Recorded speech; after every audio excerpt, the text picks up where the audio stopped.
विपक्ष का दायित्व तो होता है कि सरकार की कमियों को सकारात्मक रूप में दर्शाए। सभी पार्टी के लोग, पक्ष हो या विपक्ष हो, राजनीति में जो समय लालू प्रसाद यादव ने दिया है, लालू प्रसाद जी सम्मान के पात्र हैं। लेकिन इसी फूहड़ मानसिकता और फूहड़ आचरण के चलते आज लोगों ने उन्हें दरकिनार कर दिया और सत्ता से कोसों दूर कर दिया। आंख सेकना, इस तरह के मुहावरे जो है राजनीति में आमतौर पर इस्तेमाल नहीं होते हैं। मनीष जी, आपको क्या लगता है? लालू प्रसाद यादव जी अपने अनुभव के आधार पे और अपनी भावना के आधार पे इस प्रकार की बात कर रहे हैं, लेकिन जरूरी नहीं है कि जो लालू जी का आचरण हो सभी का आचरण वैसा ही हो। तो हमारे नेता तो अपने कमिटमेंट के प्रति कायम है।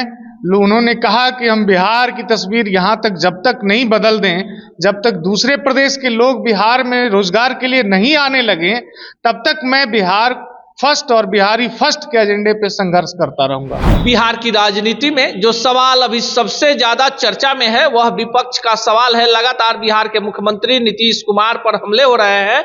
15 दिसंबर से नीतीश कुमार महिला संवाद यात्रा पर निकल रहे हैं। हम हैं लोजपा रामविलास के कार्यालय में। मेरा नाम अनूप नारायण सिंह है।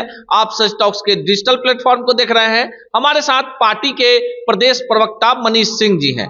आइए इनसे जानते हैं कि क्यों विपक्ष लगातार मुख्यमंत्री पर ऐसी ओछी टिप्पणी कर रहा है, क्यों कर रहा है? देखिए, विपक्ष का दायित्व तो होता है कि सरकार की कमियों को सकारात्मक रूप में दर्शाए, लेकिन हमारे यहाँ का जो विपक्ष है, माननीय लालू प्रसाद यादव जी उम्र के जिस पड़ाव में हैं, उस पड़ाव में उनका सब लोग सम्मान करता।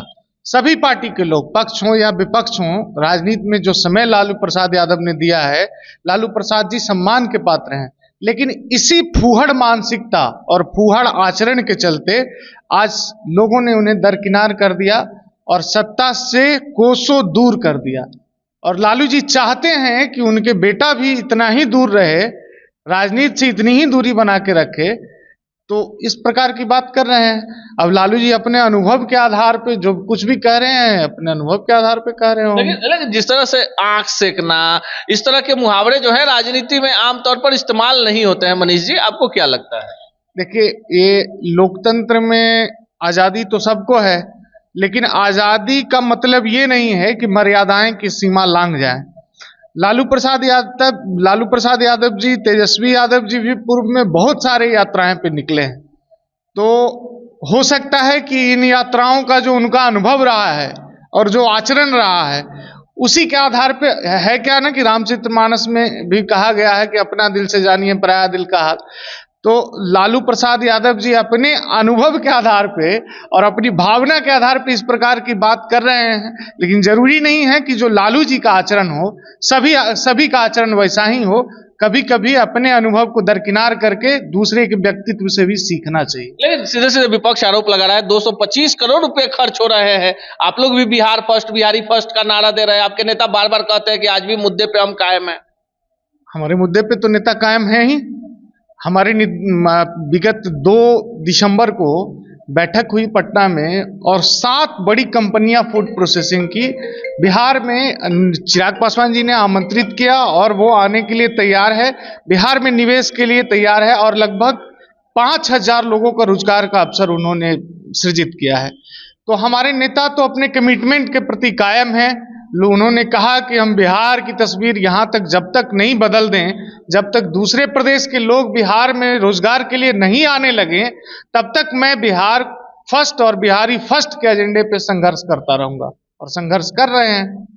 लेकिन तिरहुत में एनडीए की हार हो गई है। देखिए, तिरहुत इसलिए कि वैशाली जो है आपका जीता हुआ सीट है। बहुत सारी बातें हो रही थी। पार्टी के जो उम्मीदवार थे उनको चिराग पासवान जी इसी प्रदेश कार्यालय में लेकर आए, प्रेस वार्ता हुई, कहाँ चूक हो गई? देखिए, उसकी तो समीक्षा की जाएगी।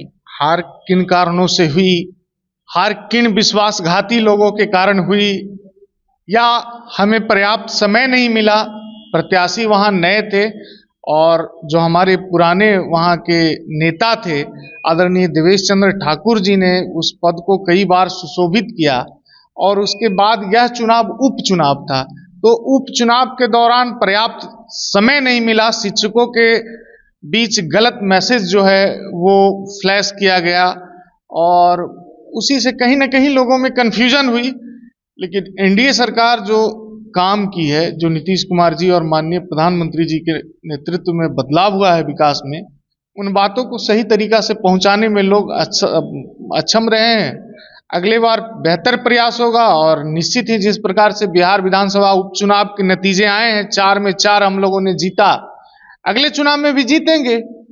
बीजेपी सदस्यता अभियान चला रही है, नीतीश कुमार महिला यात्रा पर जा रहे हैं, महिला संवाद यात्रा पर जा रहे हैं, जीतन राम मांझी का कार्यक्रम चल रहा है, उपेंद्र कुशवाहा जी का कार्यक्रम चल रहा है, आपकी पार्टी क्यों पीछे?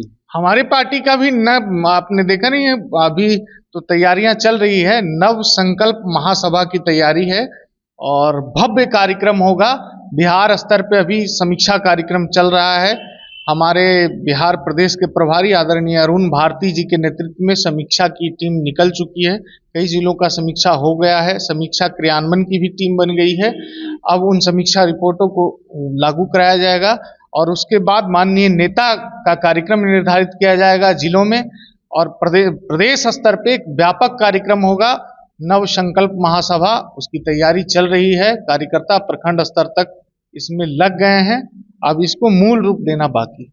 हमारे साथ बातचीत करने के लिए मौजूद थे लोजपा रामविलास के प्रदेश प्रवक्ता मनीष सिंह। इनका मानना है कि बिहार में और केंद्र में जिस तरह से डबल इंजन की सरकार बेहतर काम कर रही है, इससे विपक्ष बौखलाया हुआ है और कहीं ना कहीं 2025 के बिहार विधानसभा चुनाव में सामने दिख रही हार ने मानसिक संतुलन को बिगाड़ दिया है। अब यह देखना खास होगा कि एनडीए के महत्वपूर्ण घटक दल लोजपा रामविलास की नव संकल्प यात्रा बिहार की राजनीति में कितना बड़ा उबाल ला पाती है।